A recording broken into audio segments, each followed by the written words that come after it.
सारी संगत को मेरा नमस्कार। आज हम भक्ति के विषय में बात करेंगे कि यह जीवन हमें उस परमात्मा ने भक्ति के लिए दिया है, मगर हम भक्ति कर रहे हैं और किसकी कर रहे हैं, कौन सी भक्ति कर रहे हैं और कौन सी भक्ति हमें करनी चाहिए, इस पर थोड़ा विचार करेंगे। हम सभी जानते हैं कि परमात्मा एक है,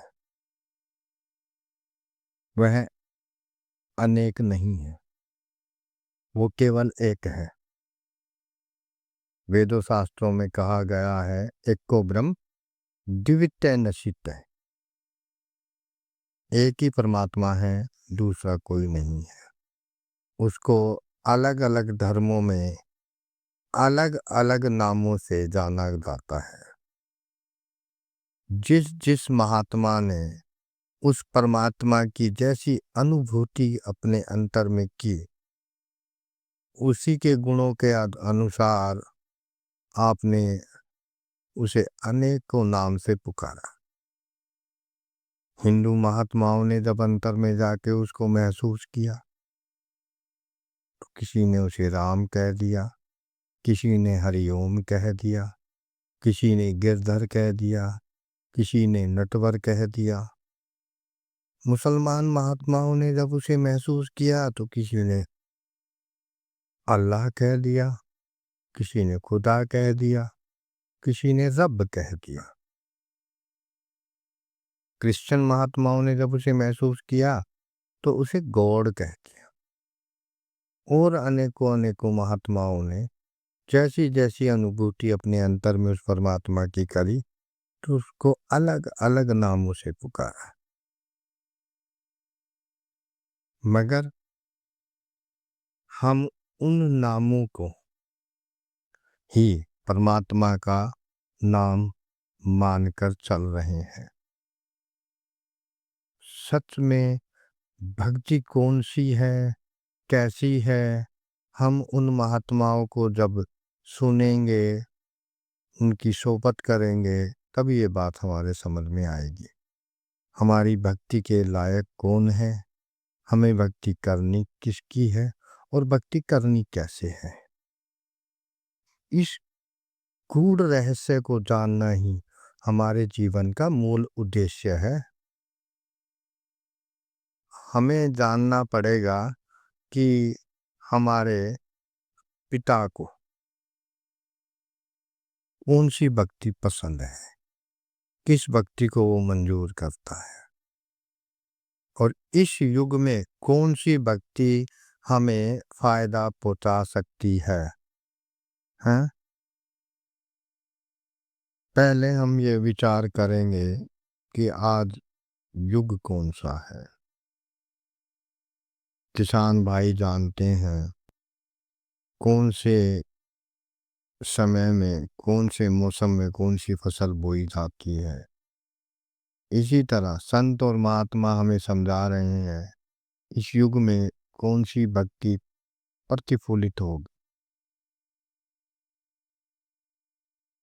कि भाई कल युग केवल नाम धारा, वो स्वामी जी कहते हैं। गुरु घर कहता है कि बेमौसमी फसल अगर बोओगे तो आपका मेहनत और आपकी लागत दोनों खराब हो जाएंगे। तो हमें विचार करना है इस युग में सही साधन कौन सा है, उस परमात्मा को कौन सी भक्ति पसंद है, संतों और महात्माओं ने कौन सी भक्ति की है, जिससे उन्होंने ये धर्म ग्रंथ लिखकर हमें समझाने की कोशिश भी की। आज हम विचार भक्ति पर कर रहे हैं और भक्ति का संदेश प्रभु राम ने रामचरितमानस में अरण्य कांड के अंदर जब माता शबरी से मिलने गए तो माता शबरी ने जब उनसे पूछा, हे प्रभु, मुझे भक्ति का सही साधन समझाओ, तो आपने माँ शबरी को नवदा भक्ति का उपदेश दिया। उसमें आप शुरुआत कहाँ से कर रहे हैं? आप शुरुआत में कहते हैं प्रथम संगति संतन कर संगा, कि जो पहली भक्ति है, आप कहते हैं प्रथम भक्ति संतन कर संगा,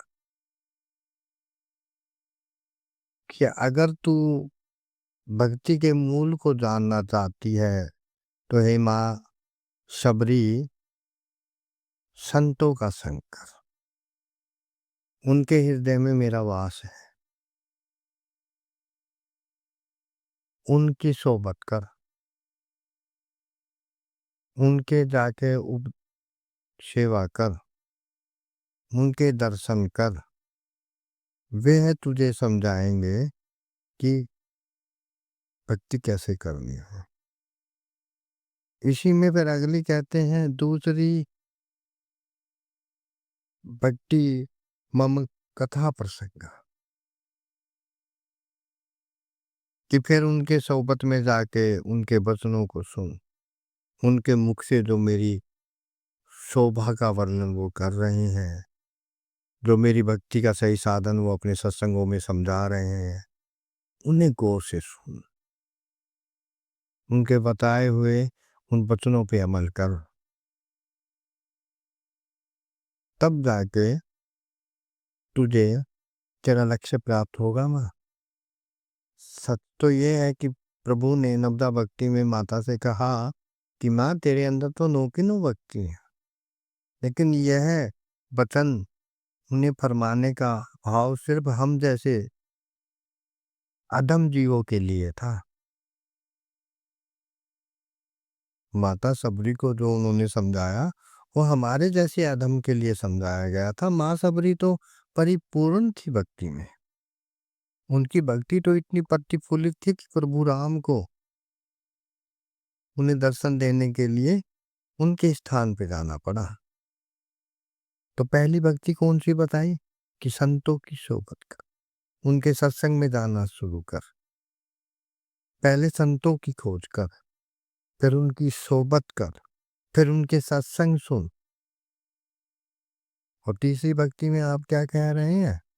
आप तीसरी भक्ति में कह रहे हैं कि गुरु पद पंकज सेवा, तीसरी भक्ति अमान, कि सतगुरु के चरणों की सेवा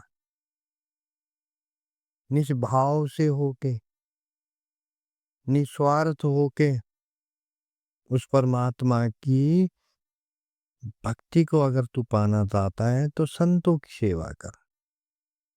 और सेवा कौन सी है? संतों की सेवा क्या है? वो संतों का हुक्म है। सत्संग का संतों का सत्संग क्या है? वो संतों का हुक्म है। हर जगह हर बात पे एक ही बात निकल के आती है कि जो भी संत हमें समझा रहे हैं उन्हें हमने अपने जीवन में डालना है। वह हमारे लिए एक हुक्म के समान है और वो सब कुछ हमारे भले में है। जब हम यह तीनों करेंगे, उनकी सोबत करेंगे, उनके सत्संग सुनेंगे, उनकी सेवा करेंगे, यह भक्ति जो है वह परमात्मा को पसंद है। जो भक्ति परमात्मा को पसंद है वही भक्ति फलदायक होगी। मेरा कहने का भाव ये नहीं है कि जो और भक्ति हैं उनका कोई फल नहीं है, मगर हमारा लक्ष्य क्या है? इस भौतिक जगत के सुख इस भौतिक जगत की मान्यताएं, इस भौतिक जगत के पद, या परमात्मा में विलीन होना। भक्ति हमने अपने मोक्ष के लिए करनी है, सदा सदा के लिए, यहाँ से जन्म मरण से छुटकारा पाने के लिए करनी है। अगर यह लक्ष्य है हमारा, तो हम परमात्मा प्रभु श्री राम के बताए हुए मार्ग पर चलें। संत हमें कहते हैं कि भाई, कलयुग में केवल और केवल कोई भक्ति प्रतिफलित होगी तो वो नाम की कमाई, उस शब्द की कमाई है। बाकी कोई भी भक्ति प्रतिफलित नहीं हो सकती। कोई भी भक्ति हमें हमारे लक्ष्य तक नहीं लेके जा सकती। दूसरा कोई मार्ग है ही नहीं जिस मार्ग से होकर हम परमात्मा से जाकर मिल सकें, परमात्मा में जाके विलीन हो सके। ऐसा दूसरा कोई मार्ग है ही नहीं। इसलिए हमें अपने संतों और महात्माओं के वचनों को मानते हुए, प्रभु श्री राम जी के इस उपदेश को मानते हुए, विचार करते हुए ये जानना है क्या सच्ची भक्ति ये है या जो हम कर रहे हैं वो है। जब हम इन सब चीज़ों को समझेंगे, संतों और महात्माओं की सोबत करेंगे, तो इन 3 भक्तियों का मूल हमें समझ में आएगा। आगे प्रभु राम हमें और 6 भक्तियों में क्या समझा रहे हैं, अगले भाग में